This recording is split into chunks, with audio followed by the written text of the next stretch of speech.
بسم اللہ الرحمن الرحیم۔ السلام علیکم ورحمۃ اللہ وبرکاتہ۔ آج ہم ایک اور وظیفے کے ساتھ آپ کی خدمت میں حاضر ہیں۔ آج کا وظیفہ استغفار کی برکت۔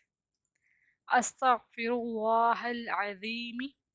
رسول اللہ صلی اللہ تعالی علیہ وآلہ وسلم نے ارشاد فرمایا، جس نے استغفار کو اپنے لیے لازم کر لیا، اللہ تعالیٰ اس کے لیے ہر تنگی میں آسانی پیدا کرے گا اور ہر غم سے دور کرے گا، اور اسے وہاں سے رزق دیں گے جہاں سے اس نے سوچا بھی نہ ہوگا۔ مزید وظائف کے لیے ہمارے چینل کو وزٹ کرنا مت بھولیے گا، اور جاتے جاتے ہمارے چینل کو سبسکرائب کر دیجیے۔